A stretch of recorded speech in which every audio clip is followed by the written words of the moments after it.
I pledge allegiance to the flag of the United States of America and to the republic for which it stands, one nation, under God, indivisible, with liberty and justice for all.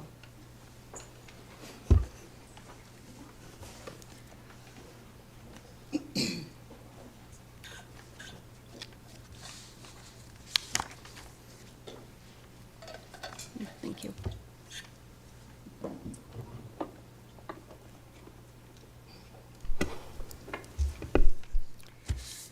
Okay, we'll go right into our open forum. We have this evening Lori Gonzalez, former Brooks, from 301 Bogamarsh Road.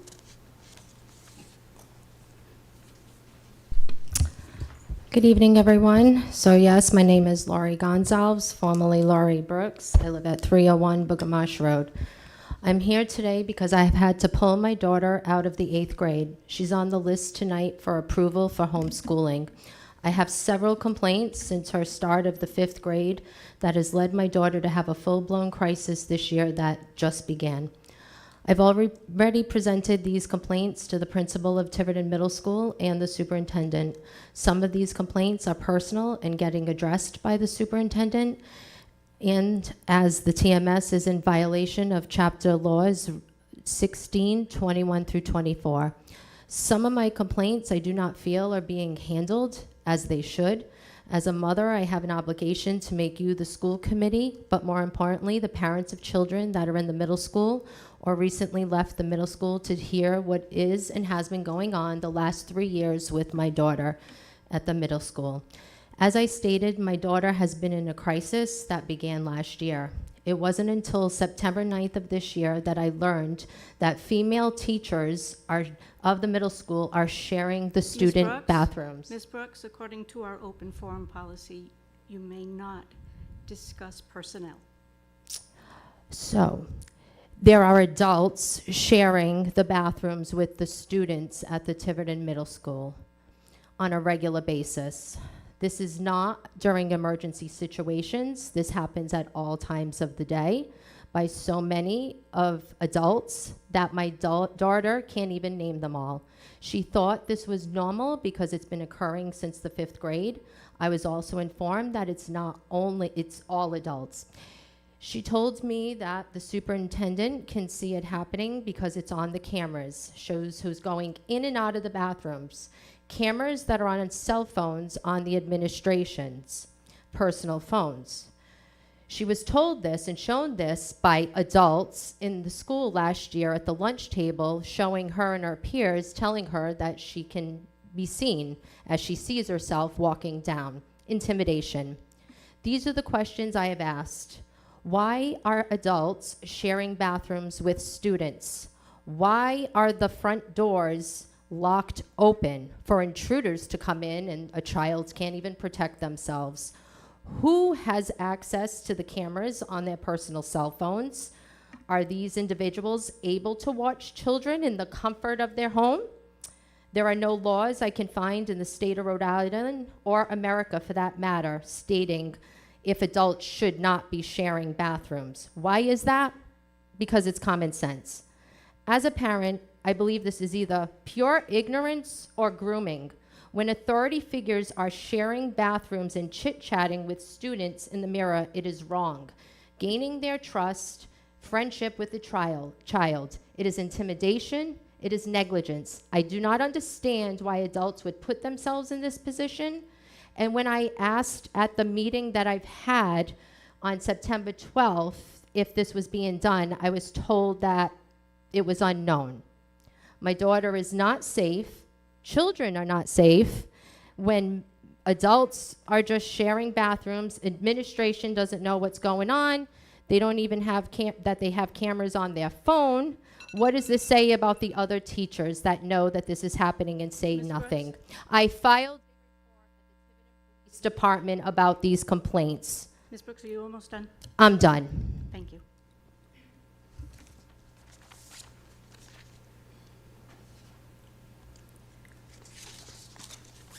Okay. Moving into the consent agenda. Excuse me. I didn't put my name on. Can I still talk? Sure. Please remember, however, to be respectful and courteous. I'm always respectful. Good.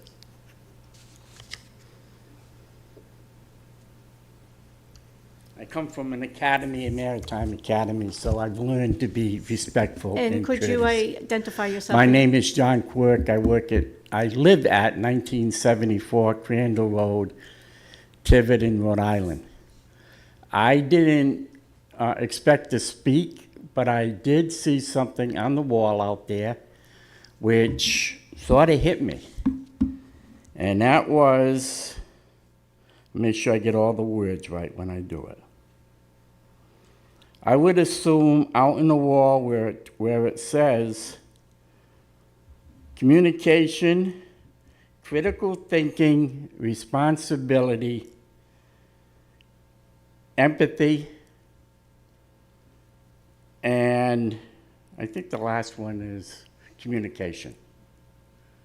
I would assume that's the principles that you're trying to teach the high school and middle school children. Is that correct?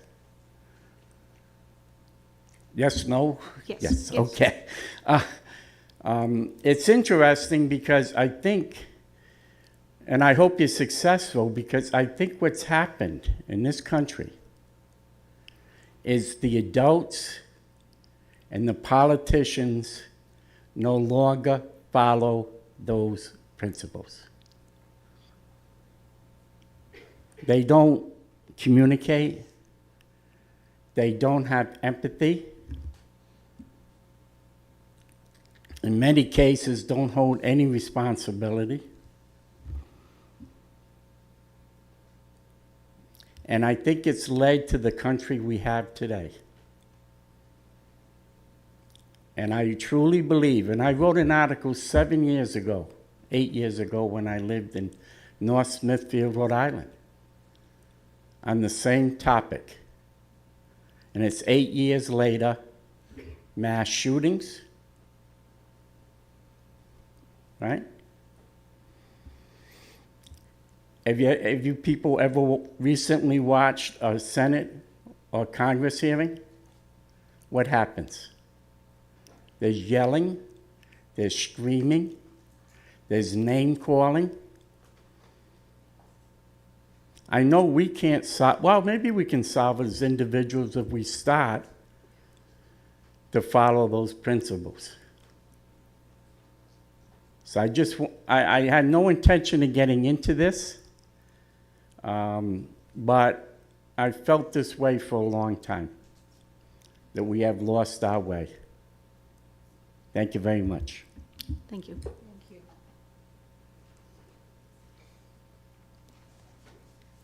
Okay, we will now move on to the next portion of our agenda. The consent agenda is next. We have for consideration and possible vote to approve the school committee minutes from September 9th, as well as the executive session minutes for September 9th, and the homeschool requests for the 2025-26 school year. I would like to preemptively pull both the minutes from September 9th and the homeschool requests from the consent agenda. So could I get a motion to approve the the remaining portion of the consent agenda, which is the executive meeting minutes from September 9th? Do I have that motion? Motion to approve executive session meeting minutes. I'll second that motion. Thank you. Any discussion? Hearing none, all in favor? Are you tabling them? I'm sorry. No, I'm going to pull them and discuss them and then ask for approval after. Oh, okay. Okay? All in favor? All right, thank you. So for the first item, regular session minutes from September 9th. And I did just bring this to Ms. Mendy's attention, and I'm going to ask that she amend the minutes from September 9th. And this is concerning the open forum that took place, and there were 3 staff members who came up, and their discussion was around the loss of kindergarten aides, and that was not stated correctly in the minutes, so I would like to ask her to go back and amend those minutes.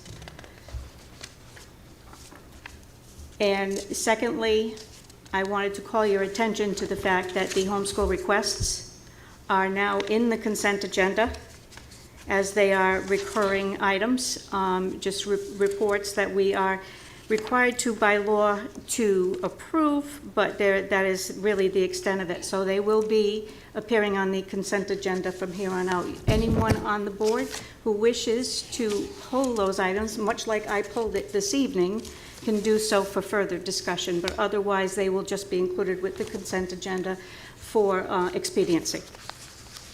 So that being said, may I have a motion to approve the remaining items of the consent agenda, which would include amended minutes from September 9th and the homeschool requests? Motion to approve amended minutes and homeschool requests. Do I have a second? I will second. Is there any discussion? Yes, the first item, parent also mentioned that her child's IEP was non-compliant. That's not mentioned in the notes. Oh, for the meeting minutes? Okay.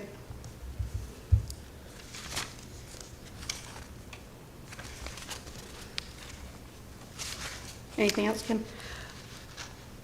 Just under enrollment data and policy review, should we put the dates? It says the policy committee will meet shortly. That Should was we just, put in our date, 9/23? is that in the superintendent's update? No, it's under policy review. No, it was under superintendent's update.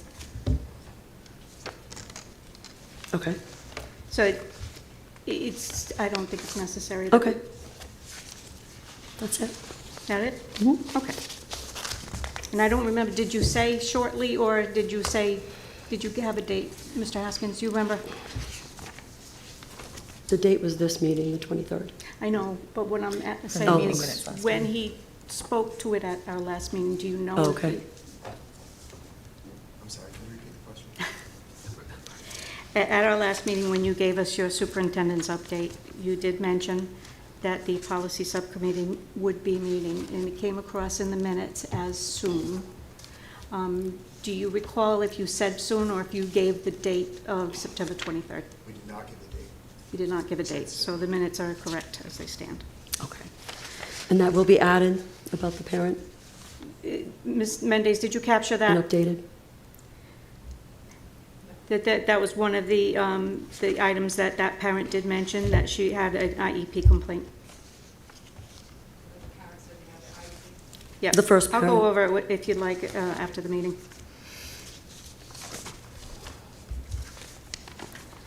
Okay, so we've had a motion, second, we've had discussion, all in favor? Thank you.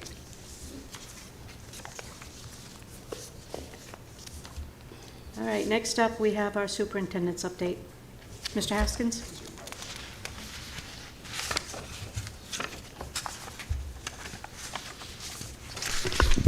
Thank you, Madam Chair. We have a few upcoming events. A professional half-day is planned for tomorrow, September 24th. Students will be dismissed from school early as one of the 4 early dismissal days this school year. There are a number of activities, professional development activities planned across the schools. At Tiverton High and middle schools, teachers will be completing their professional growth goals, student learning objectives, and the ALICE training modules, along with some collaborative time working in their departments. At the Pocasset and Ranger Elementary Schools and the Rising Tiger Grade 4 program, teachers will also be completing their professional growth goals, student learning objectives, and the ALICE training models, and they will be participating in district-wide professional learning community, along with school and district administrators. An open house will be held at Tiverton Middle School for grades 5 through 8 tomorrow, Wednesday, September 24th at 6 to 7 p.m., and at Tiverton High School on Thursday, September 25th at 6 to 7 p.m. The Tiverton Public Library's 10th anniversary celebration will be held on Saturday, September 27th at the Tiverton Public Library. And the Water Fire honors educators this Saturday at the Water Fire Lighting Memorial Park in Providence. Tiverton's Teacher of the Year, Mr. Steve Schreiner, will be honored among other Rhode Island District Teachers of the Year Saturday evening. Thank you very much, and congratulations to Mr. Shrino once again. It's awesome. Mr. Haskins, is the support staff also participating in professional development on Wednesday? The paraprofessionals? And Yes. Okay, thank you. All right, thank you very much, sir. All right, we'll now move on to general business. Item A, review September enrollment report. Mr. Haskins? Thank you. As you know, we have been experiencing some challenges with the student information system in the way that students are coded. As a result, this enrollment report is not a report of the Aspen student information system. We are still working on those coding changes. However, we felt that providing the school committee an accurate report was important, so we created this report based on a number of factors. For the Fort Barton Transition Program, Ranger Elementary School, Pocasset Elementary School, Tiverton Middle School, and Tiverton High School, Rose, we used the Rhode Island Department of Education report. This is the report that we update daily to the Department of Education. It identifies the students who are currently attending our schools. For the district outplacement row, we used the list maintained by the Office of Student Supports. These are students who were enrolled in the Tiverton School District but who attend school in an out-of-district program for special education. For the homeschool row, we used the list maintained by the Office of Student Supports. These are students for whom we have information about their homeschool status through their homeschool requests. You will notice that 33 of those students do not have a reported grade level, if you look at the column to the right that says unreported. My office will need to do further research to see which equivalent grade those students would be assigned. For the row that's titled CTE outside of Tiverton, we used the billing that we received from the CTE programs that these students are attending, such as Portsmouth, Middletown, Barrington, the Met School, and the Newport Area Career and Technical Center. So we feel that those numbers are accurate. For the charter school row, we use the billing we received from the charter school. For the private school row, these are students who attend private schools and are eligible for special education services, which is provided by the Tiverton School Department. This is a list that is maintained by the Office of Student Services. And then finally, for the alternative learning plans row, these are students who are enrolled in the Tiverton School District but are on alternative learning plans. ALPs. ALP is a strategy of the Rhode Island Department of Education to reduce high school dropouts.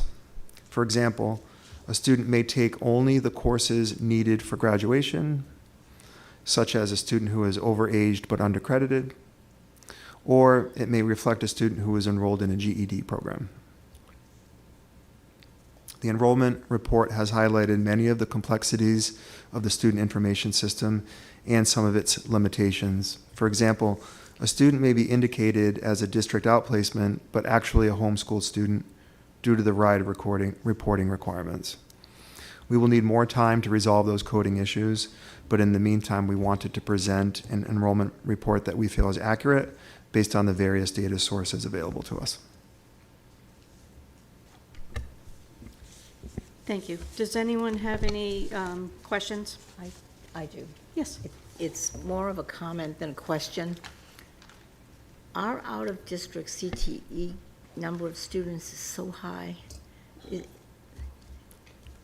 I know you don't really have an answer, but I feel as if our CTE program is getting better and we're offering more and more courses, and yet I looked at 79 students and I thought, that's a lot of kids. You know, Mr. Haskins just mentioned where they are, you know, where they're going. And I would be interested in knowing Barrington. I mean, that's a long way. We don't transport those kids, or We do do. we? We do. Okay. Portsmouth, I understand. I know a little bit more about that program over in Portsmouth. but I'm surprised to hear about other towns. And, I mean, I just hope that we're gonna continue to offer more and more in that program, so that we'll bring some of those kids back. That's all I had. We have award-winning career and technical education programs here at Tiverton High School. They are impressive, and they are wide-ranging for a variety of interests. And in order to qualify as a CTE program, a high school needs to offer only 3 courses being taken over 4 years. We have substantial offering here for a high school our size. We hope to attract students back to the Tiverton High School and to market our CTE program to our middle school students. That's what I'm hoping also, because it has grown. It's grown. That's all I have. Thank you. You're welcome. I would just add, in addition, we have a change of practice. For students who are interested in a CTE program outside of Tiverton, we are requesting that they tour the Tiverton CTE program first to see what we offer. And it has been educational for me to learn the various reasons students are choosing CTE programs outside of Tiverton. Thank you. You're welcome. I do have a question, too. Normally, we see the kindergarten in each school broken out with the class numbers. Is that not showing up on Aspen? It does. I did not include class size. That's an oversight.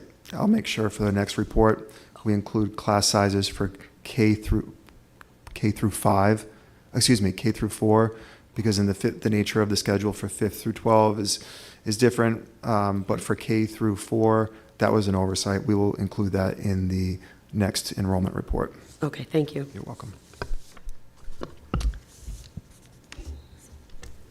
Can I ask a question? Oh, go ahead. Okay, thank you. You answered my homeschool question, thank you, because I didn't understand what 33 not reported meant, so thank you for clarifying that. How do we have one in outplacement that's not reported? We just don't know that student's grade level?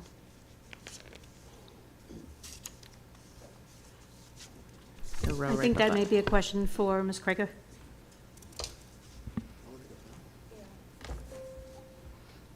Just curious. Thank you. Yeah, we can look that up now. It'll just take me a minute.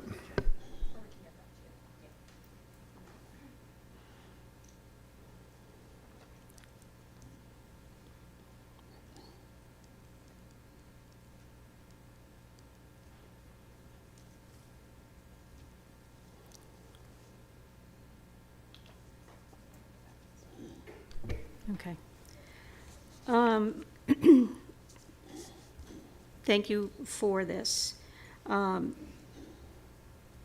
Moving forward, if we could have a comparison of current month versus previous month, I know that's something that we had been receiving, so that we can monitor the change from one month to the next to see if there's any big fluctuations. Also, if you don't mind, if I could ask that the students who we are servicing here in our schools be subtotaled, including the totals for each of the elementary schools, obviously. But that, we have a good idea, so, because what I'm seeing here, just doing the math, we have just over 1,400 that are currently receiving their services here in Tiverton. And then the remaining 200 are receiving their education elsewhere, but are being paid for by the Tiverton taxpayer. And I think it's important that we always kind of keep an eye on that number. I'd also, say, I've heard a number of anecdotal stories about the whole CTE movement, and I think the state of Rhode Island has perhaps not considered the fact that it's not necessarily the CTE that's at the heart of the matter, because I agree with you, we have some wonderful programs here, we have some very dedicated staff. I think some of those children who are being moved to other schools, it's less for the CTE than for other reasons such as extracurriculars. So we have a challenge here. And I would hope that RIDE would take a look at their rulings on all of this as well, because districts such as ours that are so small are, we're competing as best as we can, and yet we're still losing kids. So that's all I have to say on that. Can I just add to that? I would encourage folks to attend the CTE open house. I'm not sure when it is. But if you've not ever attended it, it is so impressive to see the work that's being done and what's being offered. And I think we've added 4 CTE programs in 5 years. I mean, that's pretty aggressive. So if you can, I encourage you to attend because you will be so impressed with what's being offered here.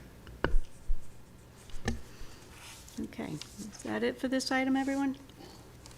All right, we will move on. Item B, discuss community feedback regarding cell phone use on TMS buses. Mr. Haskins. Thank you, Madam Chair. We have a slide for you on the screen. At our last school committee meeting, we discussed the possibility of changing policy to allow middle school students to use cell phones on buses. It was requested that we get community feedback. We had 200 members of our community respond to the survey. That is an excellent response rate.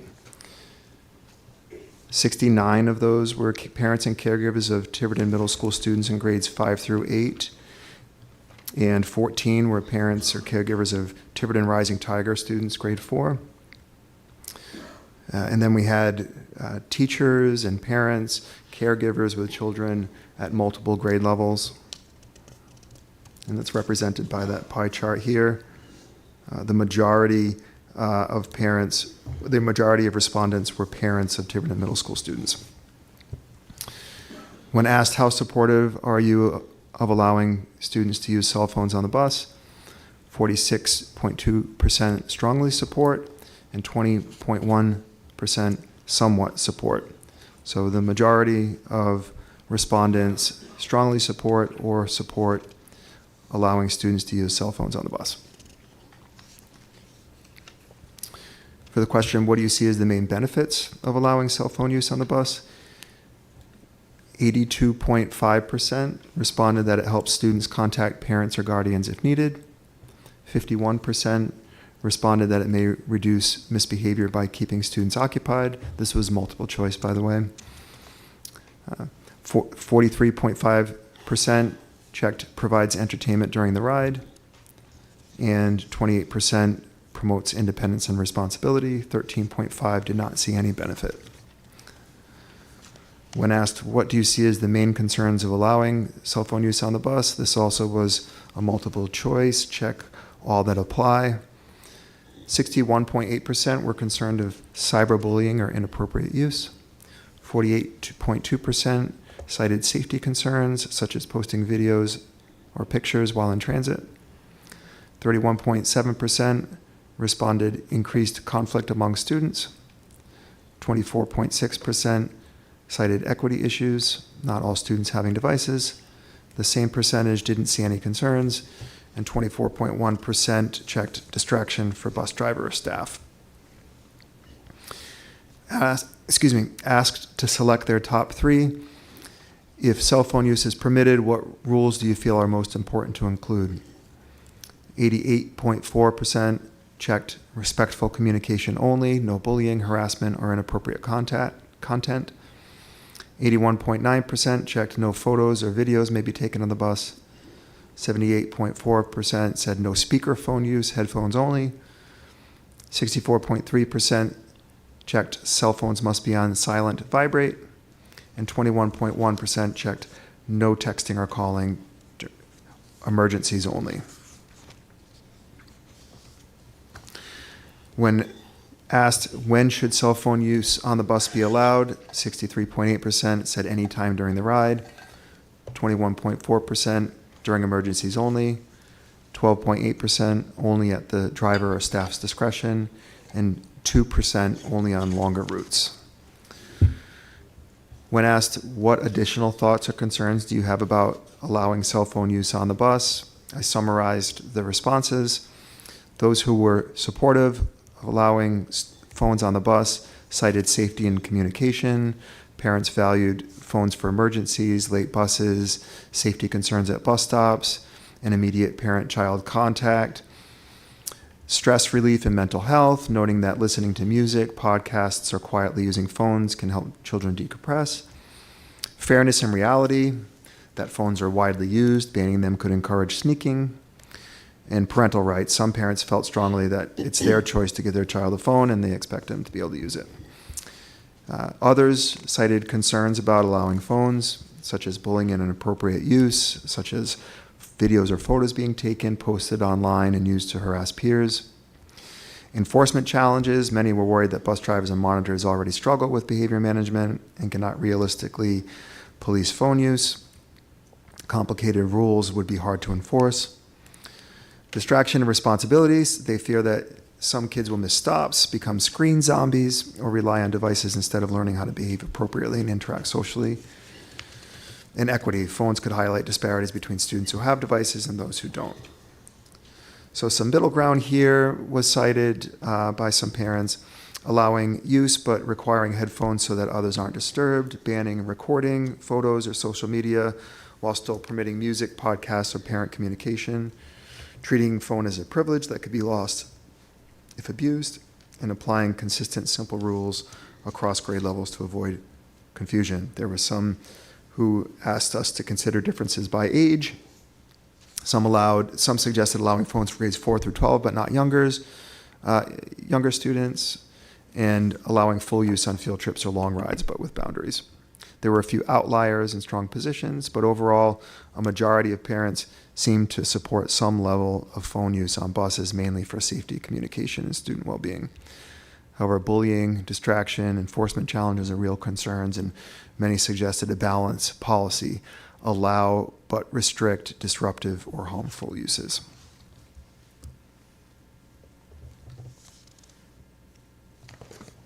There were some additional comments. I included in the survey a question, do you have any other comments? And there was reiterated support for cell phone uses on buses and agreement that if we do allow middle school students to use cell phones on buses, that it should be accompanied by very clear rules, guidelines, teaching, and accountability. Overall takeaway, most parents support allowing responsible phone use on buses for safety, communication, and student well-being. The concerns centered on misuse and ensuring accountability for individuals rather than blanket bans. There was a strong emphasis in the feedback on having the administration lead the decision with clear, enforceable, and age-appropriate rules. Thank you. You're welcome. So, first of all, I will ask if anyone has any questions for Mr. Haskins, and then we can talk about what the appropriate motion would be. Does anyone have questions? I do. So I noticed in the survey that some educators responded as well, but we don't have those results isolated from community responses, correct? That's correct. Yeah. Do you? Oh, I'm sorry, I thought you raised your hand. Sorry. The reason I asked that question is, okay. The reason I ask if that data is separated is because I'm very curious from a teacher standpoint what they experience in the classroom, and did they respond with those concerns potentially carrying over on the bus? That was just curious if that was if there was a way to separate that. I can take a quick look. I do have a spreadsheet that I think I should be able to sort. I have other things for discussion, but I guess they're not specific for Mr. Haskins. Okay. Just as part of discussion, so Kim. Okay. go ahead. Kim, do you have any questions? No, I just wanted to say thank you for doing this. You're I'm sure a welcome. lot of work went into this. I appreciate that. You're Thank you. welcome. Mrs. Pavo? I would just like to say that I was very pleased that there was good response to this document, and I'm glad that parents and others took the time to go through it and answer. We got input from the parents, and that's important, because we always say we want to know what parents think, what they say, what they feel. And I felt that this document was well put together, and we did receive good responses. That's all. Thank you. Okay, so is it your, I'm looking at your final paragraph with the overall takeaway. Most parents support allowing responsible phone use on buses for safety, communication, and student well-being. Concerns center on misuse, which would include photos, video, social media, and ensuring accountability for individuals rather than blanket bans. And I did take this very seriously, as there was also a strong emphasis on having the administration lead the decision with clear, enforceable, and age-appropriate rules, because at the end of the day, we can take a vote, but we're not the enforcers. And so, Mr. Haskins, I'm going to put it right to you as our superintendent. What is your recommendation? I would recommend changing policy to allow middle school students to use cell phones on the buses. However, there would need to be explicit instruction and very clear expectations provided by the Tiverton Middle School administration, teachers, and staff. It presents a good opportunity to teach and promote healthy choices using technology. Students are on their phones for a large portion of the day. At least looking at national data, students at this age are on cell phones for a good amount of the day. They're on social media sites, they're communicating to one another through text messages. So it presents a good opportunity for the school to provide very clear expectations for responsible cell phone use and allow students the opportunity to practice that. I think at the same time, the propensity for cyberbullying to occur causes me some pause. We would need to remind everyone in our community, especially our students, our reporting mechanisms for bullying, which include cyberbullying, and make sure that we are prepared to follow up immediately for any reports of bullying or cyberbullying. I think that the policy as it reads now puts most of our students in a position to be breaking the rules, because I think the majority of students are on cell phones on the buses as it is. Okay, so because we don't have the specific policy in front of us this evening, right? That'll be part of the review of the middle school handbook that we will take up at our next meeting.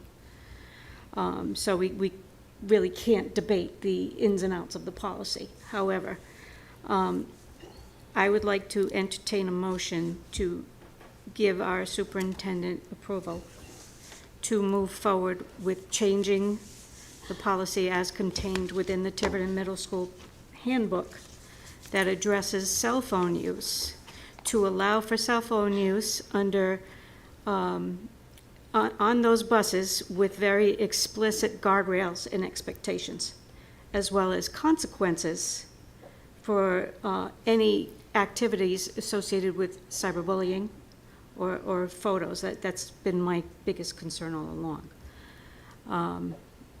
So that is my motion. May I have a second?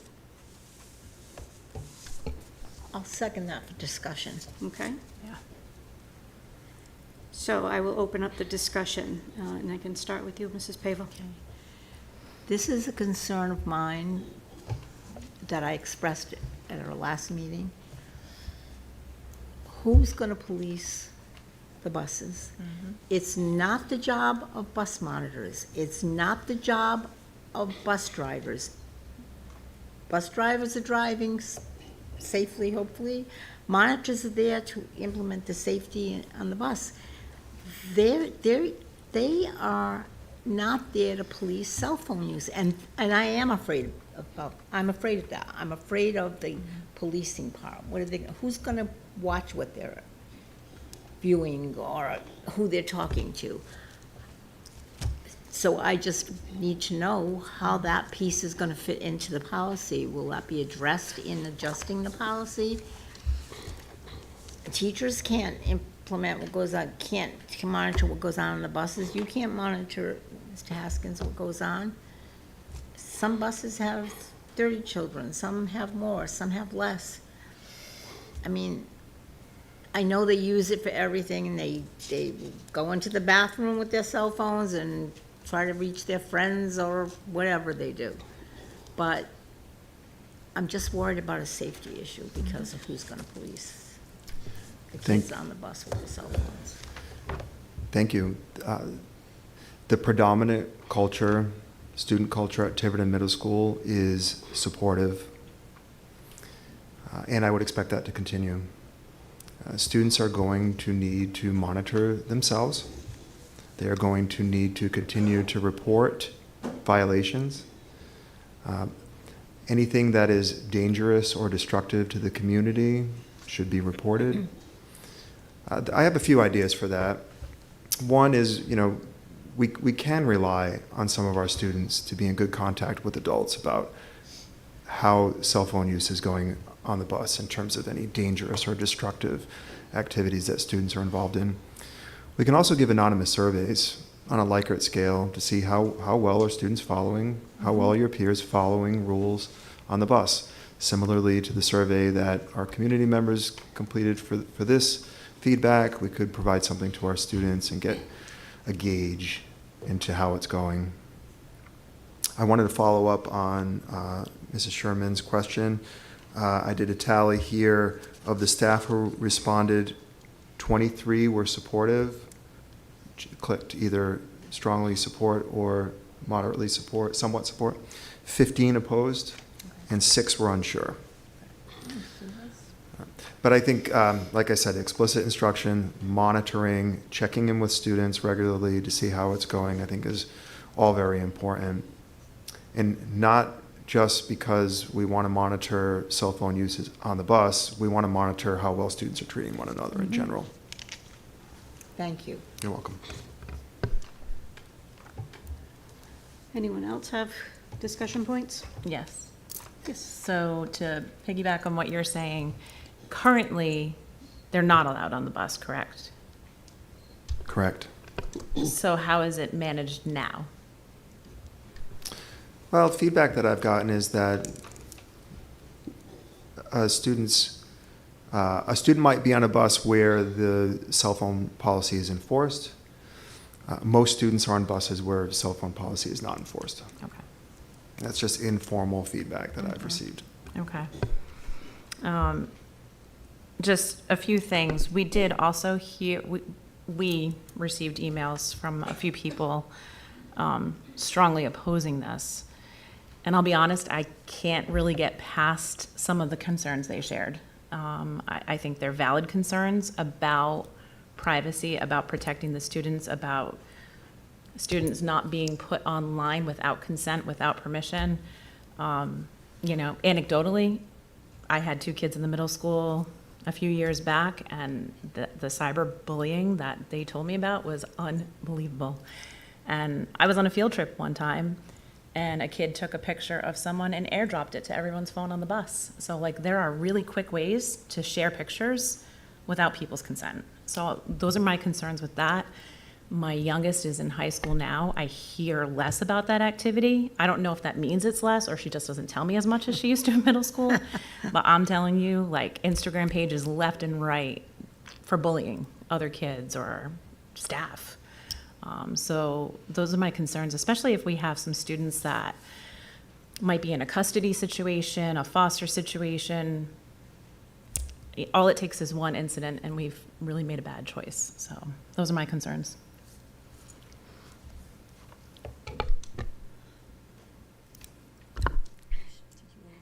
Kim, did you have anything? Of course I do. Have at it. Our responsibility is for our students, to keep them safe. In the school, on the bus, which was brought to my attention, which I did not realize. The bus is also an extension of school. I did not realize that. And as Jocelyn has said, once a picture's airdropped or they screenshot it, I mean, it never, ever, ever goes away, and that's always out there somewhere. And that can do a lot of damage to somebody down the road in their life, you know, when they're trying to get a job or when it really matters. It's just not a good thing. The bullying, when we were growing up, we got bullied in school and that was it. But now it's 24/7. I mean, you cannot get away from it. It's constant on your phone. When I worked at the high school, the kids were bullying on the phones. Kids were coming in tears because they were being bullied in school. There's kids taking phones into the bathroom. There's opportunities for them to take pictures of kids in the bathroom while they're using the bathroom. And I'm not against cell phones, believe me. I mean, they have their place, obviously. But I also feel like students should be face-to-face, making relationships and forging relationships and bonds with their peers, not so much on phones. I think there's so much technology out there now, and they spend so much time on video games, on their phones. They're in school, it's all day. They're on a computer all day. They go home, they're on a computer. They're on the bus, they're on their phone. It's like a computer. I don't get a very good feel from it either. I'm just concerned for that. That footprint's going to be out there, and it's not going to be able to go away. And that's definitely a privacy issue, and that's just where I stand. Okay.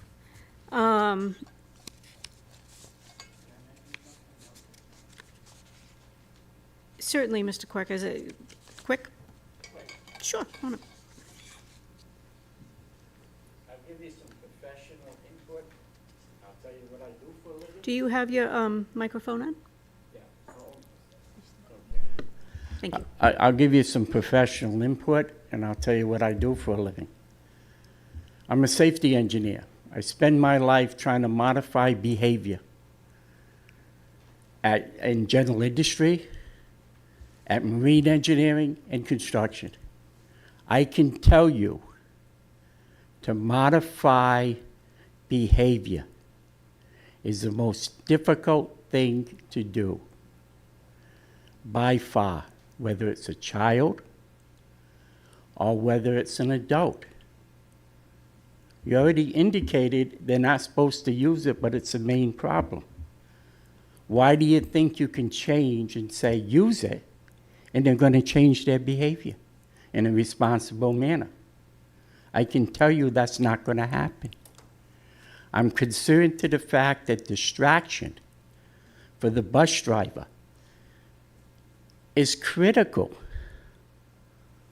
All you need to do as a town is to have a bus accident, and the bus driver says, because of cell phone use, they distracted me from doing the work I needed to do. And we'll raise taxes by 1,000%, because you're going to get sued.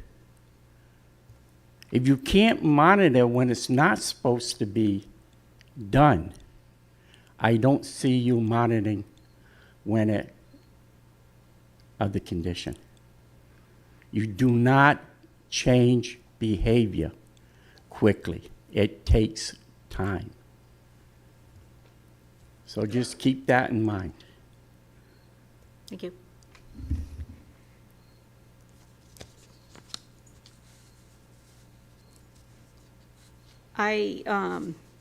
This is an interesting decision, and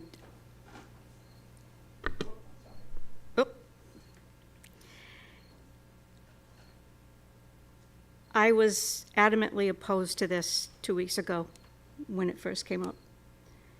And it was primarily based upon input from a personal contact that I have who happens to be an educator, not in this district, but who does work with middle school students, saying, you know, once you open this Pandora's box, you can't close it. I do happen to feel otherwise. I can open a box, I can close a box pretty well at every meeting if we chose to. I recognize that the majority who responded to the survey felt that there was, adequate reason and confidence in middle school children for using phones responsibly on a bus. I've also, however, since my time sitting here, have seen instances, to Kim's point, of children who have had their pictures taken in the bathroom by other students. And that was high school. That wasn't even middle school. I can only imagine what they would do there. And having survived raising a child of middle school age, I can attest that the decision-making isn't always the best. That said, the overarching concern is over the safety and privacy of all the students. And Kim, you made an excellent point. Once a picture is out there, it's out there. There's no going back. I think that the current policy as it stands does not allow for it and allows the district to act should there be an episode of bullying or inappropriate use of a phone on a bus. Obviously, bus gets a flat tire. Sure, take your phones out, text your parents. It's fine. I don't think anybody's going to argue over that. But to have kids empowered to go ahead and take them on out is, I think, we're just asking for trouble. So I will intend to vote against the motion. Does anyone else have anything else they would like to add? Yeah. So I just want to acknowledge that we've all read this report, and we do have information from parents and their feedback. And while we did get a decent response rate, it wasn't a huge percentage of parents of middle schoolers that responded. It was about 14% if you look at the numbers. And I'm not trying to minimize the significance of that. We did get a response. And I want to honor what parents wish for. But at the same time, if I have to weigh out the scenario, the safety is just a much bigger concern, in my opinion. And I feel the same way, with what Kim said too. It's a concern. Screenshots happen like that. Pictures are out there, and now we've violated perhaps privacy of the student. So that's very concerning.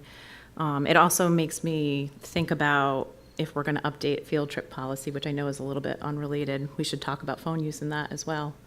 And then just the First Student app, I'm sure we don't have data on this, but I'd be curious to see what participation First Student is seeing on that. I don't know if they can pull that data, but that new app that alerts parents and tracks like where the bus is, and that's a good way for parents to know if the bus is on time, if it's coming.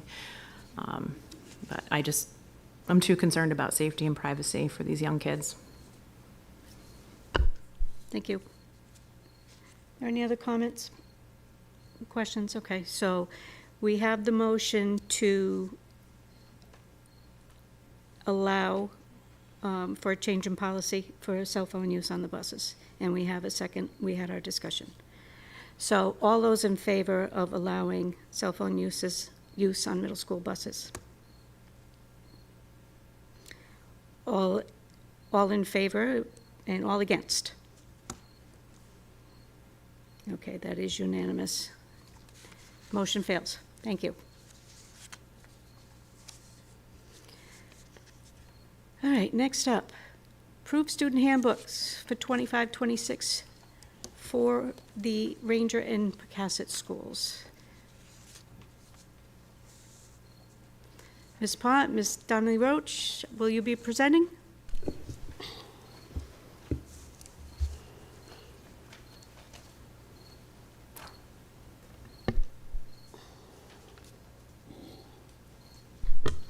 You have the dynamic duo here. I just want to say before we start, on page 13 of the handbook, It still has grade 4 mentioned in it, so that needs to be striked under distance learning. But otherwise, we made all the other amendments or changes that we need to make to that handbook. Question, did you make changes to this handbook? There's very few. So you'll see one section redlined under school meals Yes. with updated pricing information. Families ask us that a lot, so we put it in our handbook. And the only other change was to realign the handbook with the current school configuration and grade span. Obviously, we did that in most sections, but missed that piece Mrs. Pond pointed out. So there are no changes to relevant policies or procedures? Well, Amy and I coordinate, and then if we say something's going to happen at Ranger, we make sure the same thing happens at Pocasset. I have a motion to approve. Sorry about that. Can I have a motion to approve the elementary student handbook for 2025-26? Motion to approve the elementary handbook for 2025 and 2026. Do I have a second? Second. Okay. I will open the floor for discussion. Is there any questions or concerns? Yes. Go ahead, Kim. Page 12, under tardiness, it says, "We expect all students to be in the building ready to learn by 8:53 a.m." And then on page 13, school typically begins with morning drop-off at 8:30 a.m. Instruction begins at 8:37. Good call.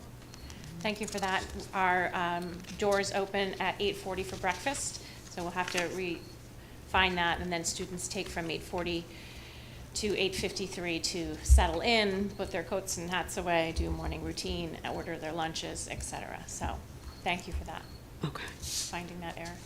So that means that you would be adjusting the language of this school delay opening? No, that's the delay piece, sorry. We'll adjust the second piece that Ms. Pocasset. Talks about the time. Okay, thank you.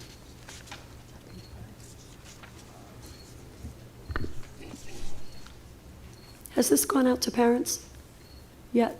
It's on the website. It is on the website. Okay. Again, I think we should probably look at this before it goes out next year. Yeah, I think we will endeavor to do that for all of the handbooks next year. Okay. And school calendars, do you normally put one in here?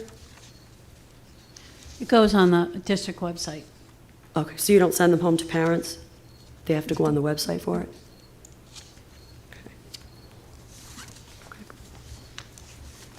Good. That's it. Thank you. Anyone else have any questions or concerns?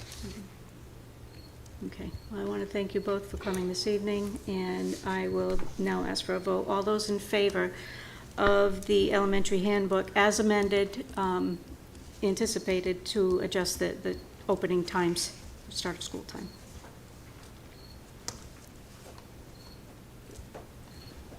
Thank you. Thank you. All right. Next item on the agenda, item D, follow-up with kindergarten aid discussion. Mr. Haskins. Thank you, Madam Chair. As requested, I have reviewed the concerns expressed by teachers and parents at our last school committee meeting regarding the reduction of part-time kindergarten aides from 2 per classroom to 1 per classroom for the 2025-26 school year. During the fiscal year 26 budget process, the Tiverton School District eliminated 1 of the 2 part-time kindergarten aide positions previously assigned to each classroom. This decision has generated concerns from the kindergarten teaching team regarding the impact on instruction, student safety, and daily classroom management. I've met with the principals at both elementary schools. Principal Ponte has been meeting with the kindergarten team and providing responsive support. However, she notes that the kindergarten teachers remain concerned about long-term outcomes without additional aid support. The key points from her report include individual student needs. At this time, the team does not see the need for a dedicated aide, but monitoring will continue for the individual student needs. Scheduling support. Kindergarten teachers have arranged the part-time aide schedules around the times of greatest academic need. reading and math specialists are providing daily support during the WIN block. For transitions and supervision, the PE teachers are assisting with transitions to physical education, while the art and music teachers do not, due to the material needs of their content. Library teachers can sometimes assist in the hallways, and additional help may be available through the Transition Academy program and staff volunteers to provide some support. For volunteers, teachers have expressed some hesitation about classroom volunteers due to confidentiality and concerns about social media, but we are continuing to have those discussions with them. At the Pocasset Elementary School, Principal Donnelly Roche met with the kindergarten teachers over the summer weeks to help plan for the reduced staffing. So at Pocasset, the part-time kindergarten aides currently work from 11:10 to 2:40, covering key times for math, recess, and lunch, and instructional blocks from 12:25 to 2:40. At 2:40, students pack up in advance of their last class to reduce the transportation-related problems if dismissal plans change at the end of the day.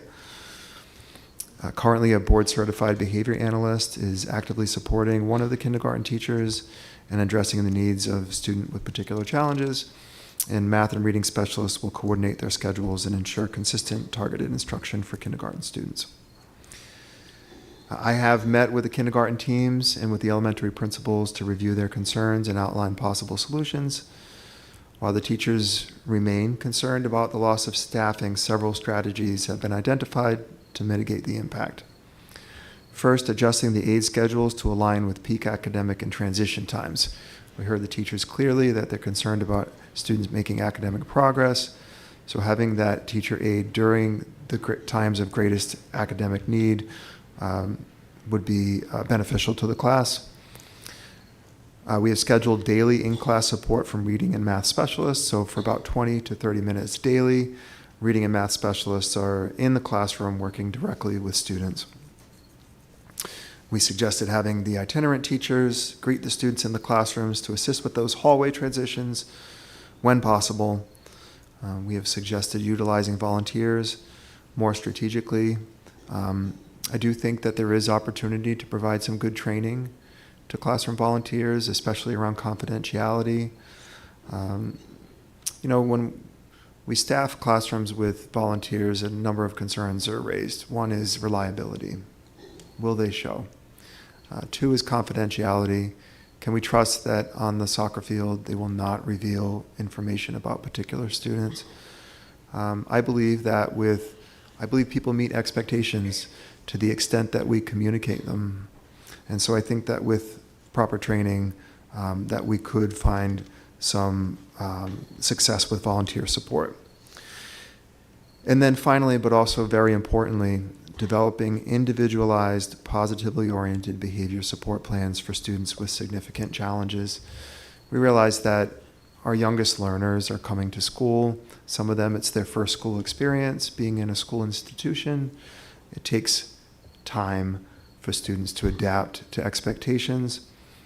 I'm reminded that the challenges in kindergarten are not only at the start of the year, they can continue throughout the school year, but certainly the start of the year presents greater challenges. And so we are working with our teams to develop individualized, proactive support plans. Our next steps will be to continue to monitor the effectiveness of the part-time kindergarten aid schedules and specialist support, to revisit the volunteer protocols and concerns that teachers have about confidentiality, evaluate the impact of reduced aid staffing throughout the fall with updates provided to the school committee periodically, and to continue to and maintain open communication with our kindergarten team and adjust our supports proactively. The elimination of the second part-time aide has created some challenges in the kindergarten classrooms, and our building leaders and district administrators are implementing a number of strategies to help support students and staff. We will continue to monitor the situation closely and make adjustments to ensure that student safety, equity, and instructional quality is maintained. Thank you, Mr. Haskins. Does anyone have any questions for Mr. Haskins? I do. Go ahead, Kim. You mentioned using reading and math specialists. Is there a reading and math specialist in each elementary school right now? I know Yes. some retired, Yes. so those were replaced, okay. They must have their own caseload, so I don't know how much help they would be. They do have their own caseload, and some of those students are in kindergarten, so those supports are provided in the kindergarten classroom. It's not a great amount of time. It's 20 to 30 minutes. And reading and math specialists service kindergarten, first, second, Right. third grade. I just know usually they pull them out and work on them, work with them individually, like out of the classroom. So they're going to be working in the classroom now with those kiddos that need that help? There is a combination of in-class and out-of-class support provided by reading and math specialists across all grades. Okay. And you're mentioning library teachers and PE teachers. Again, they must have their own work to do. Yeah, ideally, itinerant specialist teachers, art, music, PE, library, would be able to come to the classroom and walk with the classroom teacher and the students to the location, classroom location. In some cases, that's very challenging, especially in a content that's very material heavy, like art. Right. And when classes are scheduled with very tight timelines between classes, they really are prohibited from doing so. But there are some gaps in the schedule that allow for the itinerant teachers to greet the class at the kindergarten classroom and help the kindergarten teacher walk them. When that is possible, that's what we're encouraging. Okay, so that would just be for transitions. That's right. One of the concerns mentioned by the kindergarten team was hallway transitions. Okay, which makes sense because you don't want to send kindergartners into the hallway. They have no idea where they're going. I agree with you, inconsistent support with parent volunteers. Something always comes up, and they can't. But I'm concerned with all paraprofessionals they have to take a bunch of classes, they have to take an exam, and they have to be certified to work with students. So to use students from the Transition Academy and the high school, I would think they would have their own schedule that they need to adhere to as far as their own learning. And then I just feel more comfortable with someone who's certified working with the children. The suggestion for a student from the Transition Academy was an isolated suggestion. One student who has the interest in working with young children, if it works with that schedule, would gain some experience by providing some hallway assistance and transitioning from class to class. And in terms of volunteers, absolutely. Our paraprofessional staff receive some training. We would not want to place responsibility on our volunteers that would qualify that level of training. And in any classroom, and kindergarten is no exception, you have students coming in at various entry levels. Mm-hmm. Some students come in already reading. Many do. Some students coming in with beginning knowledge of letter sounds and letter names. And so that wide range can present problems for the kindergarten teacher. I'm not saying that the volunteers will be providing direct instruction, but some supervision could be helpful to free up the teacher for the students who do require that level of instruction. Mm-hmm. Okay, and does the district still have one BCBA, I'm sorry, what is that? part-time BCBA? Kim, what is a One BCBA? part-time board-certified behavior analyst Thank you. is really an expert other in understanding the function of behavior, conducting observations of children, making recommendations to staff to provide supportive host environments in the classrooms, allowing students to make the greatest chance of success in the classroom. Okay, so the part-time BCBA is supporting one kindergarten teacher. What if there's other issues with other students?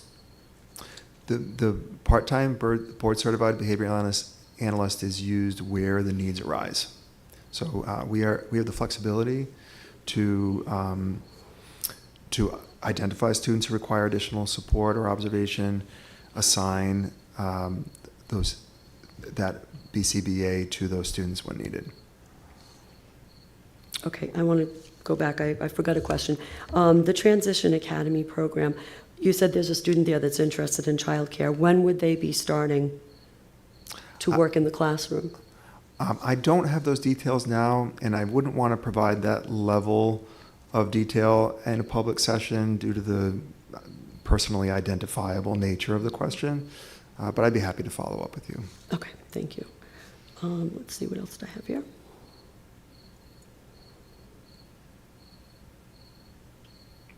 Oh, you mentioned volunteers with proper training.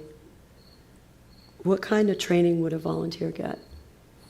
We would start with confidentiality, and then there are a number of school committee policies that our staff are trained on, including bullying prevention and intervention, mandated reporting for child abuse and neglect, Title IX, harassment. That probably rounds it out. And then we also have our emergency operations manual. There are some key trainings within our emergency response manual that we would provide training on. So a volunteer would become a court-mandated reporter? Anyone in a school setting would be Even a volunteer? Even a volunteer. Okay. Anyone who works with children or is involved.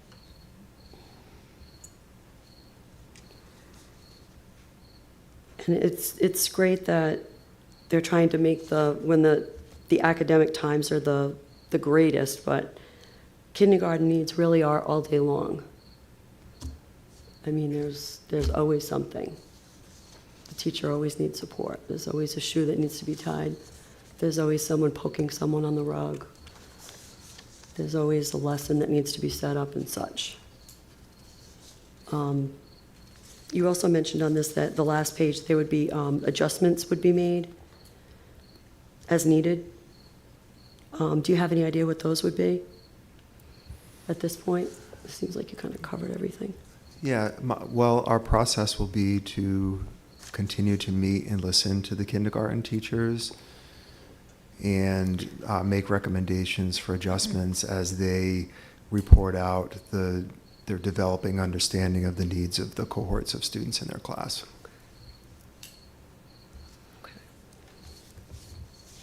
All right, I think that's it that I have. Thank you. You're welcome. Thank you. With respect to the idea of volunteers, I know you're new to our district, but there has been, prior to COVID at least, and that changed a lot, but there has been a long tradition of kindergarten classroom volunteers, parent volunteers. And while the society we live in today is far more restrictive from very good reason, I do imagine that there would be people out there that would be more than willing and capable of helping, for example, tying the shoes and, you know, what have you. So I'm happy to hear that that's at least being considered. Thank you. I have heard of some retirees who are interested in working in kindergarten classrooms. I also realize that Tiverton is a community where many families sacrifice to have a parent stay home to raise children and do that very important hard work. And there may be a number of parents in that position who would like to volunteer in classrooms. Thank you. Does anyone else have anything? Yeah, just along the lines of volunteers, with the training, perhaps like a confidentiality agreement that they could sign. That's something that we do at the hospital for any students that we're bringing in as volunteers. And, you know, I see social media was brought about as a concern, maybe a social media policy, if there isn't already one. You know, just from years of volunteering at the elementary level and creating a yearbook, there are kids that can't be photographed and things of that nature. So that would be important information for parent volunteers to know. Thank you. Okay, anybody else? All right, thank you very much. All right, next up, update on the traffic flow at the middle school, Pocasset, and Ranger schools. Mr. Haskins. As requested, I am providing an update on traffic flow and dismissal procedures at Tiverton Middle School, Ranger Elementary, and Pocasset Elementary School. This update reflects observations from our school resource officer, Smaldone, reports from the building principals, and recent parent feedback. We'll start with the Tiverton Middle School. In afternoon pickup, it has been observed that there is significant congestion beginning as early as 2:00 p.m., with cars backed up along Quintal Avenue and onto Booger Marsh Road. Some parents arrive as early as 1:40 p.m., which contributes to backups and conflicts with bus traffic. Bus drivers report that cars are not always yielding to buses exiting from the front loop, leading to extended wait times. At times, our buses have attempted to form a third lane on Quintal, pushing vehicles towards sidewalks and creating safety risks for walking students. Principal Zatoli noted that dismissal itself is completed within 9 to 10 minutes once it begins at 2:35, and overall complaints from families have been limited, but there have been some complaints. At morning drop-off, the operations in the morning are smooth, and both Principal Zatoli and the staff are outside to direct vehicles. School officer, resource officer Smaldone confirmed that the system in the morning appeared safe and efficient. At the Pocasset Elementary School, there are current measures, including a dedicated bus lane, a single entrance and exit loop with painted arrows, and a requirement for children to exit on the passenger side of the vehicle. If that's not possible due to infant car seats being on the passenger side, which is required, parents are directed to park and walk their children to the door. An auxiliary lot across from the Pocasset field provides additional parking. And just a pro tip for the parents, if you have the ability to do so, your quickest way in and out is probably to use that auxiliary lot across from the Pocasset field. It requires a little bit of walking across the field, but it probably is the most expedient way to get in and out. Arrival at Pocasset is supported by a police detail on the street with the principal and staff present. At dismissal is complete at 3:37 with 2 parent pickup doors and identification checks. And one of the reasons that dismissal at the elementary level can be time-consuming is that we check the IDs of all pickups.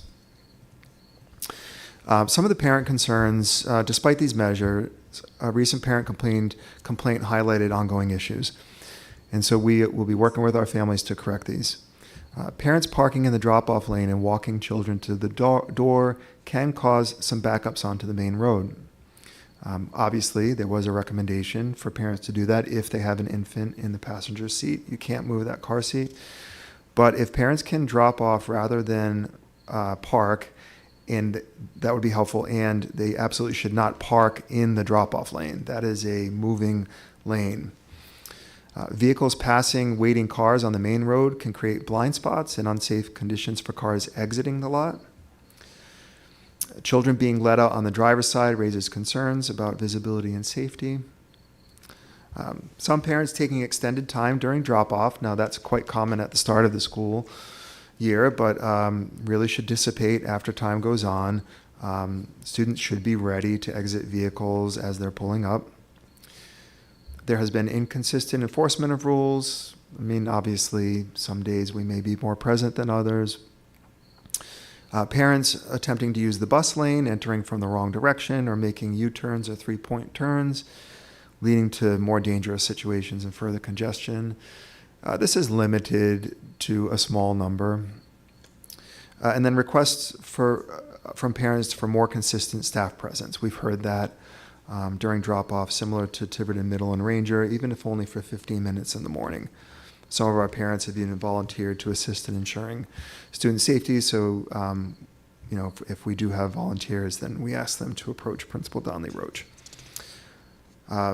Principal Donnelly Roche reports that parking availability is generally sufficient. There are generally enough spots for parents, but that compliance with drop-off procedures remains inconsistent, so we will need to tighten that up. At the Ranger Elementary School, in terms of bus transportation, we do have 2 buses, bus 12 and 20, that continue to be late in the morning and afternoon. Bus 12 requires some routing adjustments. Director Andrade and I have met with the local and regional manager for First Student to review those recommendations. Bus 20 has a high concentration of students needing additional support, so we are looking at changing routes for some of those students. So my office is continuing to work with First Student to address those issues. A few complaints have been received by First Student about students not being prepared at the bus stops, which further slows schedules. So I've asked First Student to give me a heads up on the chronic offenders of being ready at the bus stop so I can have a supportive conversation with those families. For traffic flow, the Ranger Elementary School maintains separate lanes for buses and parents. Parking is limited, but staff are present in the roadway during arrival and dismissal to monitor safety. There were only 10 additional students at the Ranger School this year, so we're not seeing a huge increase of students at Ranger School, because even though we did add some students, we also removed the grade 4 program.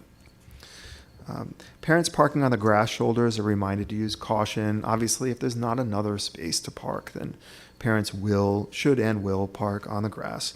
But they should just be reminded to use caution, as those areas are adjacent to active roads.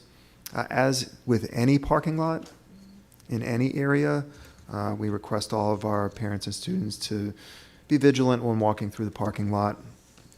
All of our parent pickups require an identification to ensure safety, so we just ask parents to continue to be patient at dismissal, because that process can take some time.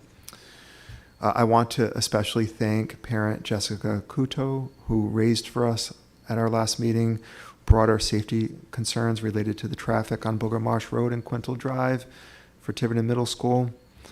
Ms. Kutu had shared thoughtful recommendations that highlight short and long-term possible solutions to support student safety, including installing a school zone ahead sign from both east and west on Booger Marsh Road, reducing the speed limit to 20 miles per hour during school hours to align with the school zone regulations, installing speed cameras for automated enforcement during school hours, installing traffic lights at the intersection of Booger Marsh Road and Quintal Drive, widening Booger Marsh Road lanes to allow turning vehicles to exit traffic more safely, and redesigning the middle school's parking lot and driveway to accommodate increased traffic and reduce backups onto Quintal Drive and Booger Marsh Road.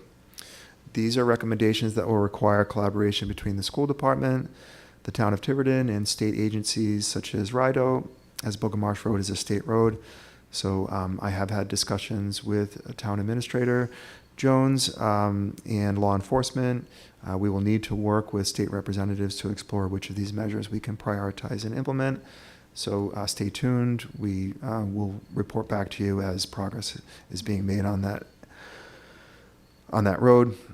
So to summarize, the morning drop-off is running smoothly at the middle school and Ranger. Pocasset has clear procedures, but parent concerns highlight some inconsistent compliance and some unsafe behavior. Afternoon pickup continues to be more challenging across the schools, especially at the middle school due to earlier arrivals at dismissal time and traffic congestion. Anywhere you have one road for entering and exiting can cause some backup.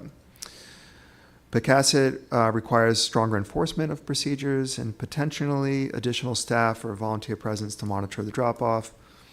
And we will require a partnership with the town and state to address the long-term safety concerns on Booger Marsh and Quintal Drive. Our next steps increase staff or volunteer presence during Pocasset morning drop-off to improve compliance and to continue to communicate clear expectations and rules for drop-off and pickup procedures to our parents at all schools. Director Andrade and I will continue to work with First Student to resolve the Ranger bus delays and convene a working session with the town officials. I have been in contact with Chief Costa, Town Administrator Jones, and we will need to work with RIGL to review Ms. Kuto's recommendations and determine actionable next steps. Thank you. Does anyone have any questions? I do. Looking at Pocasset, under parent concerns, it says inconsistent enforcement of rules. For example, 1 day of visible staff presence, improved compliance, but issues returned once staff withdrew. Will there be staff there?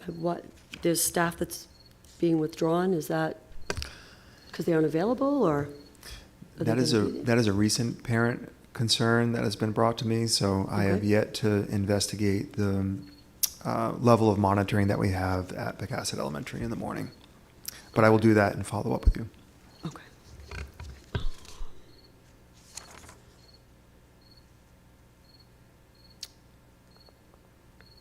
So no staff or volunteer, where it says next steps, increase staff or volunteer presence during Pocasset morning drop-off to improve compliance. This hasn't started as of yet. Yes. Okay. Do you know when that will start, roughly? I'll need to do some monitoring, so over the next few days. Okay. That's it for me, thank you. You're Mrs. welcome. Pavo? Just have a comment. I have problems with using volunteers, parent volunteers, to assist in whether it's the morning drop-off or the afternoon pickup. My concern is if something were to happen, and I'm being negative, doom and gloom, the Tiverton School Department would be held responsible. They're not employees. I don't believe that they fall under our insurance. I have a problem with using volunteers in the parking lot. That's all. Thank you. We will investigate that concern before implementing any change to allow volunteers to assist with drop-off. I appreciate you raising that important concern.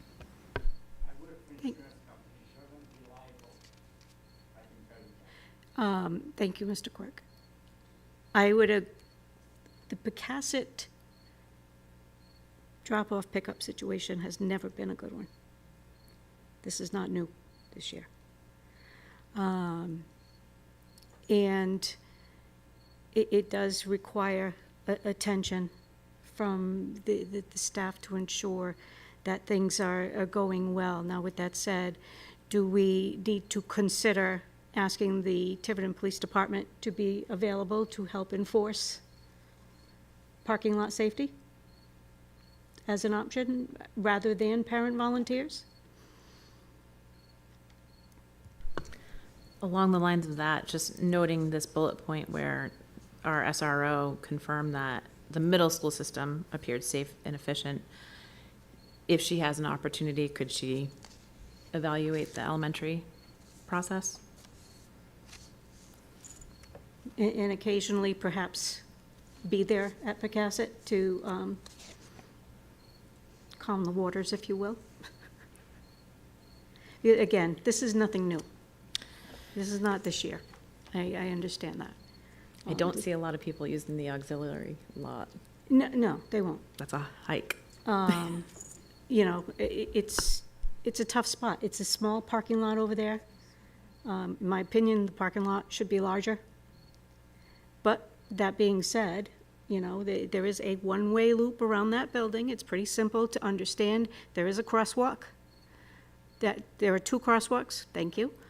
You know, if it requires monitoring by law enforcement, so be it. I understand Mrs. Pavo's concern about, you know, I mean, I can't imagine myself being out in that lot. Somebody'd shoot me. You know, it's just, it's rough. So perhaps, you know, just continued reminders via announcements and occasional law enforcement presence could help. That's my 2 cents on that. Anything else from anyone? I do also want to, and I know you gave some thanks, and I just want to reiterate that to Mrs. Kudo, who, you know, stood in front of us 2 weeks ago, and very eloquently, not only laid out her concerns, but these potential solutions. It was really, it was really well done, and, you know, unfortunately, during the open forum part of any discussion, it is a one-way discussion, and there's limits to what we could even respond with besides, thank you very much. So I do want to publicly acknowledge her, because it was very well taken, and obviously, we all agree that, you know, taking a look at what's happening on Bogamarsh Road is important, and in establishing a school zone there is, I think, the perfect idea. So, I just wanted to add, thank you for doing this and responding so quickly to both kindergarten and this concern as well. And then, you know, along the lines of drop-off, I'd love to have first student back probably next meeting just to understand ridership participation. And I know that they did talk about coming back after the first few weeks of school, after they ran the routes and got things settled. So I'd love to understand more about ridership and why some people aren't choosing the bus. I'm curious about that. no, good point. The police detail, does the town pay for that, or do we have to pay for that in the morning at Pocasset? I would defer to believe that- Director Andrade, but I believe the town pays for the morning Yes, road police detail. Oh, they do? For the We crossing only- guard, yeah, Okay. We only cover the SRO officer. but we're already paying for the SRO. That's it, yes, no other detail. And certainly, if there's a public safety issue happening on a recurring basis, I would think that the police department would be more than happy to help us out with this.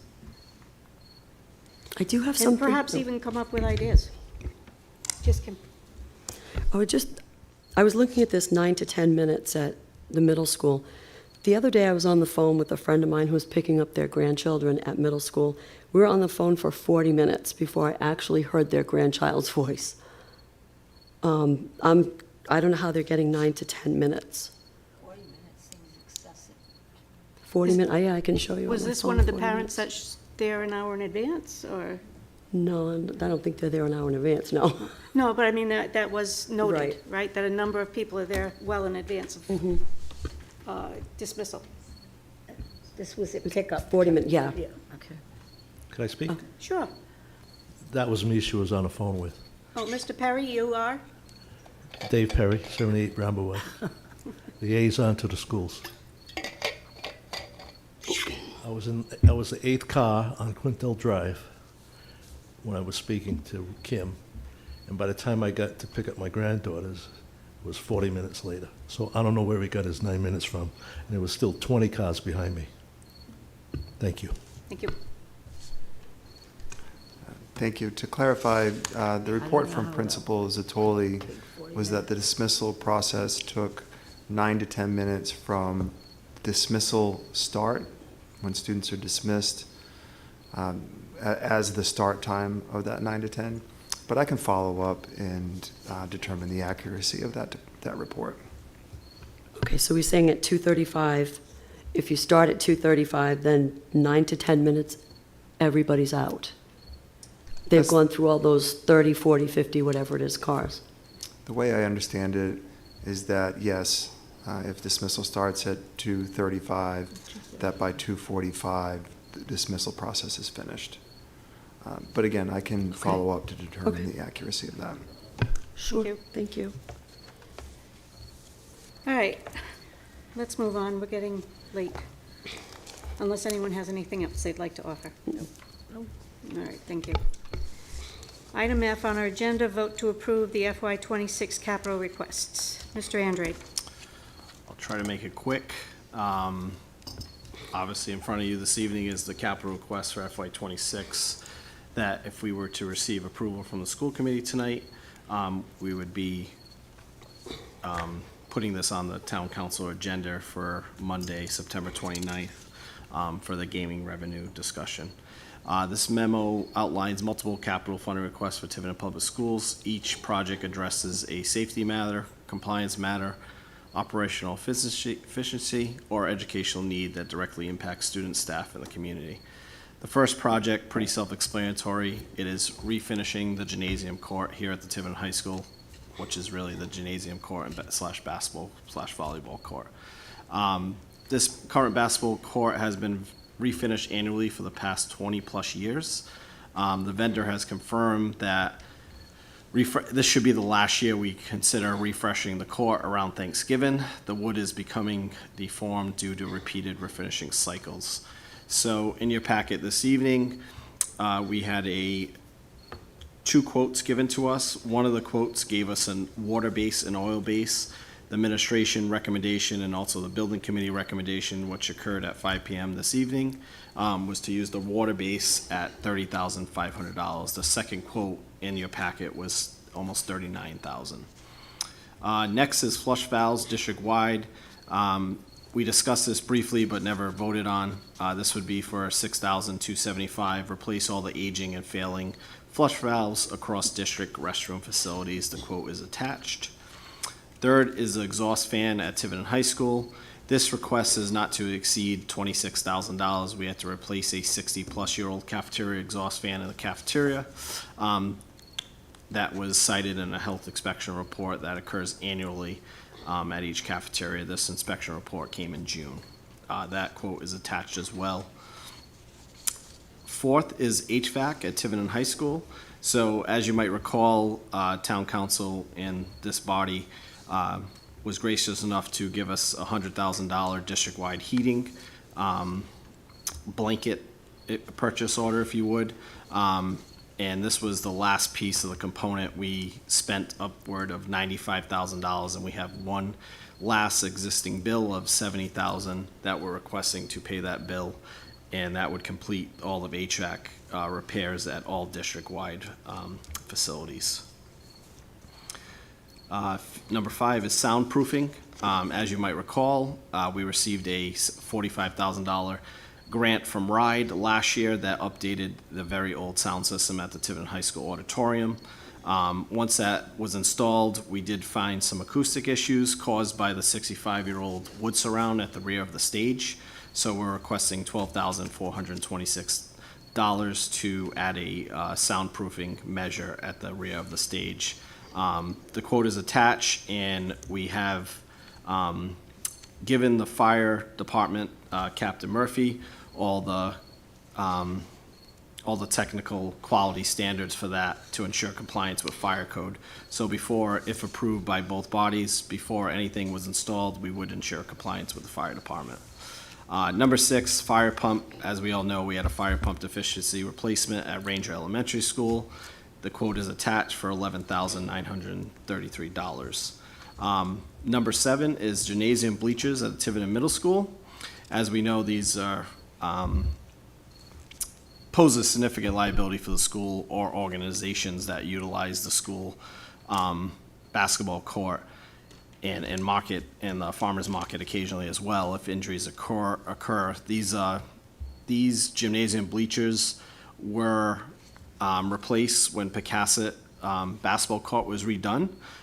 So these are pretty outdated and old and have already moved from one building to another.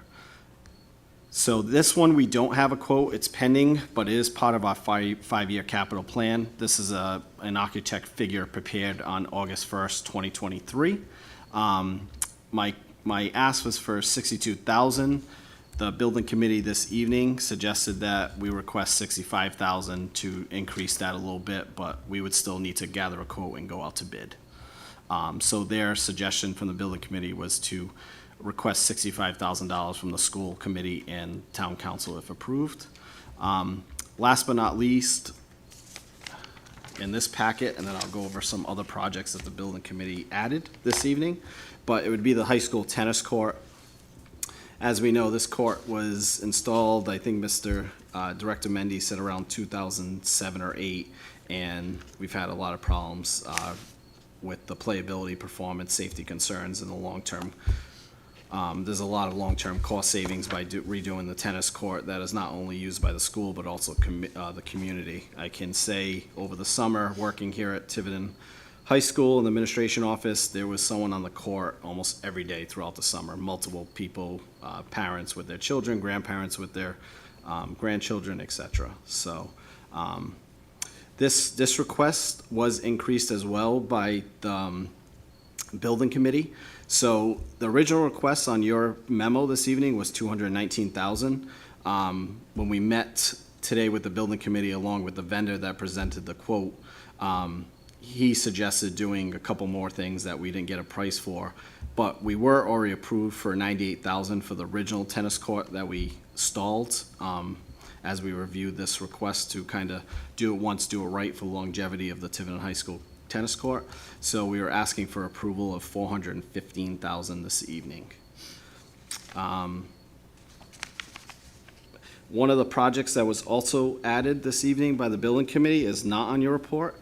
However, it is part of the 5-year capital plan that was introduced again in August 1st, 2023 to the building committee. And this is to redo the bathrooms, finish redoing the bathrooms at the middle school and high school. As you may recall, a few years ago, probably about 70 to 80% of the bathrooms were done at the high school and middle school, but a lot were not. Mostly facility bathrooms, guidance suites, nurse's office, etc. So to redo the bathrooms, it would be about $480,000 to $500,000 at the Tiverton Middle School and about $350,000 at the high school. So additional requests of $830,000. Before I get into a final figure for approval, I just want to bring the school committee's attention to there are 3 projects that were already approved by the school committee but they were tabled by the town council until a future gaming revenue meeting occurred, and that was $11,000 for a microfiche replacement for high school guidance for digital student records, $5,000 not to exceed number for a fence net safety barrier for Tiverton High School baseball dugouts. It's the only field that we don't have a fence or net safety barrier in front of a dugout. And then also TouchView's interactive classroom displays for $197,000. So altogether, the original request was $651,000 and change. At the building committee, they asked us to increase that for the tennis court. That would bring it to about $750,000, and then another $830,000 for the bathrooms. The total request would be $1,580,000. To be presented to the Tiverton Town Council if approved this evening. I know we had a lot of changes and it's not in front of you, so I apologize because we just had the meeting at 5 p.m. this evening before the school committee. But if you need more detail or anything, resaid, let me know. Thank you, Mr. Andrade. To dovetail on what he's said, we did have a lengthy discussion at the building committee meeting this evening. Mr. Perry was there, Superintendent Sanquioni, and Mr. Andrade, as well as myself. So you have a list here of health and safety items that, some of them, in some cases, we've talked about them before. This high school fan, the flush valves in the restrooms, etc. And it's all detailed out in your package. The fire pump at Ranger was, if you recall, right, we had to open up the start of school with a fire detail because we had to have that replaced quickly. The gym bleachers at the middle school, obviously, you don't want people getting hurt on this old equipment. And so, I do support this. The newer bleachers would be more than likely plastic or ADA compliant. and would be ADA compliant as well. So that would be a big improvement. I don't think they would be the scope of what we have at the high school. No. But it would allow for some seating in that middle school gym, which is good. And then the tennis courts at the high school, the building committee did spend significant time discussing that.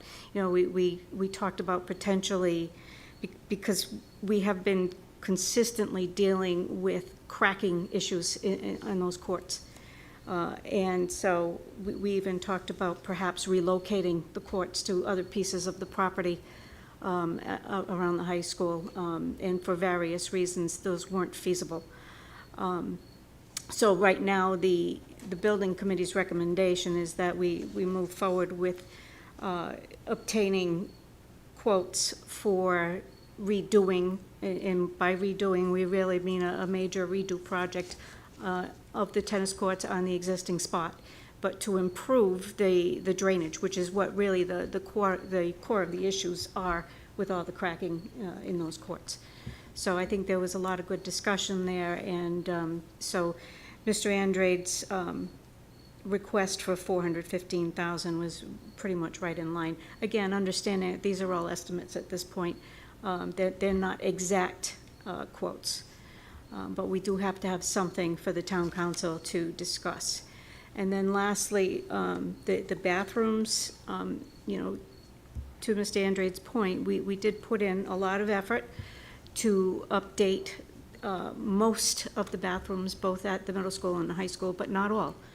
And I really do feel strongly that that should be an area that gets attention next, because we have some student bathrooms at the middle school, for example, that are still the old bathrooms. It's not a lot of them, but they do exist. And certainly faculty and staff bathrooms are not in good shape either. I can attest to that here at the high school. You know, the hope is that the discussion with the town council can be had. Here are our needs, and you know, let's see what we can do to partner and get some of these things addressed. If it's not immediately, then in the near future. So that's really all I have to say as far as editorializing on what Mr. Andrade already told us. Mr. Haskins, did you have anything you wanted to add to that? Because I know you were there at the meeting as well. No, Madam Chair, I think you covered it. Okay, thank you. So I'm going to make a motion that we approve the complete request that Mr. Andrade quoted of $1,580,000. Then I am sure he will get put into writing prior to the town council meeting next week. So that is the request that the school committee would be backing, $1,580,000. I'll second that motion. Thank you. Is there any discussion or questions for Mr. Andrade or myself? Looking at this exhaust fan, the $26,000 for the exhaust fan, back in August, we weren't supposed to open the school. That was like a mandatory thing to get done. Has that been done, and we just It need has. payment for it? Yes. Okay. We had no choice but to do it, to your point. Okay, and so the same thing with the baseball field, because that was also mandated? That has not been done. Okay, because that was mandated in January. It wasn't mandated, it was suggested. That's not The mandated. mandate is through college, NCAA, not Rhode Island Scholastic League. It's a suggestion, yeah. Yeah, the only mandates we had in this file is the exhaust fan and obviously the fire pump. And I think that's it. And the HVAC was obviously completed too, we discussed that. And that's it.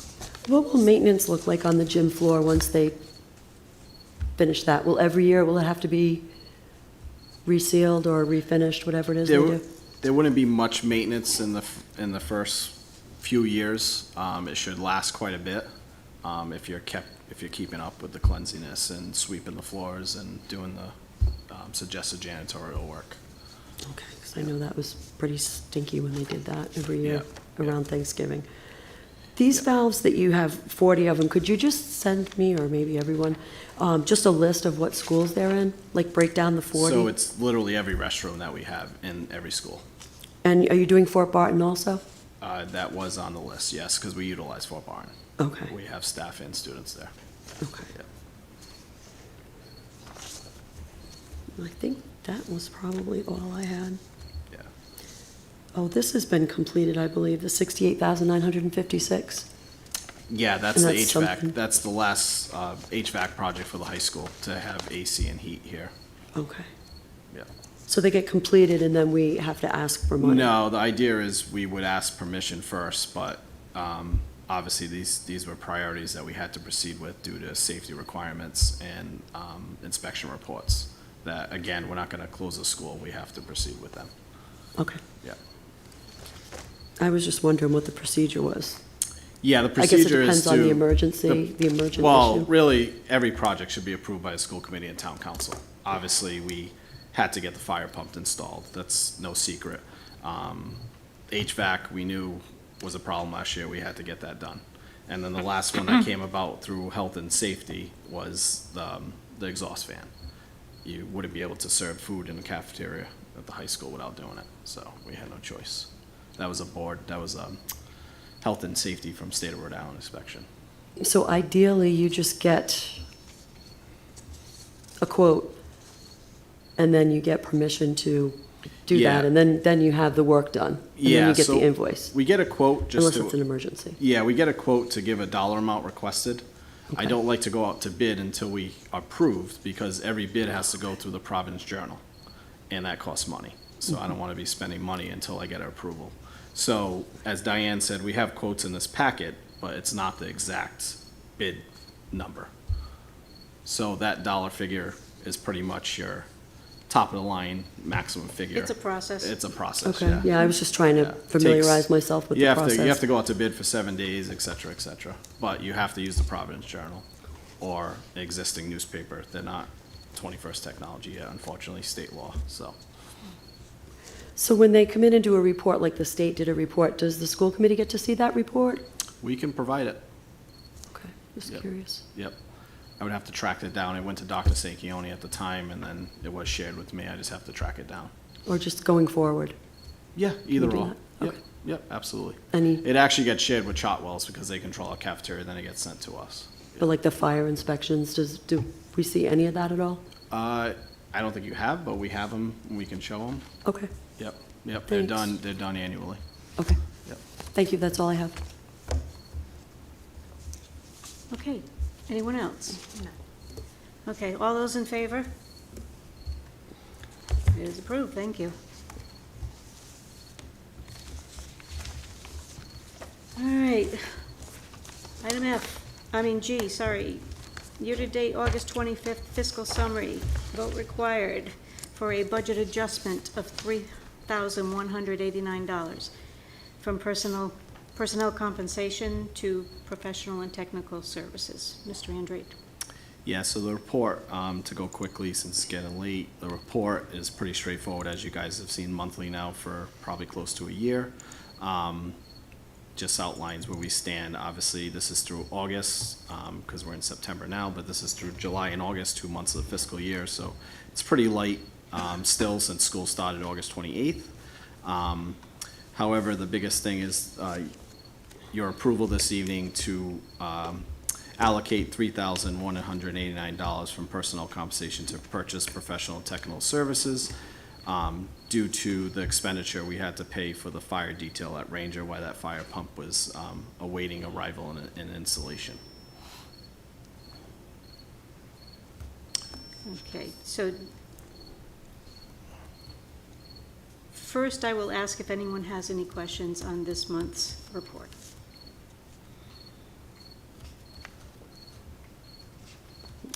I know I didn't see anything really jumping out. It is early in the fiscal year.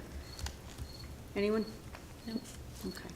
And secondly, if we could have a motion, and this is according, just to remind everyone, we updated our policies to require any movement or changes in budget that are between major categories, that be done by vote, and that's why Mr. Andrade's taking it to us this evening.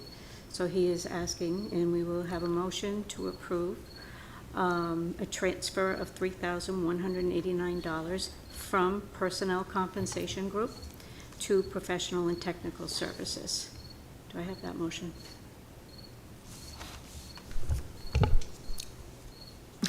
I'll make the motion to make the budget adjustment from personnel compensation to purchase professional and technical services.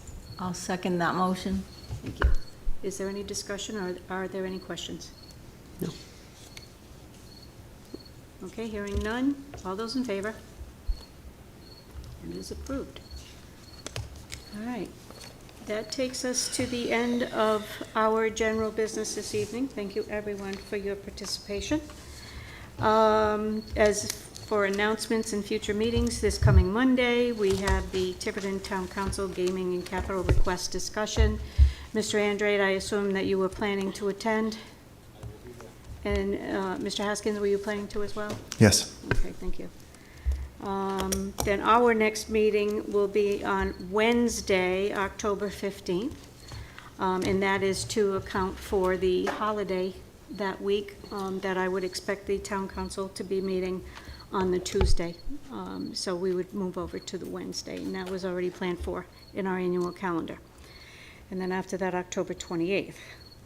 So at this point, I would like to make a motion, or ask for a motion, to move into executive session under Rhode Island General Law 4246582 for a negotiations update on Council 94, and Rhode Island General Law 4246582 to discuss the interim high school principal's contract. Do I have that motion? I'll make that motion. Is there a second? Second. Thank you. Mrs. Sherman? Yes. Mrs. Pavo? Yes? Thank you. I'm a yes. Yes. Thank you. Thank you, Mr. Quirk. Nice to see you.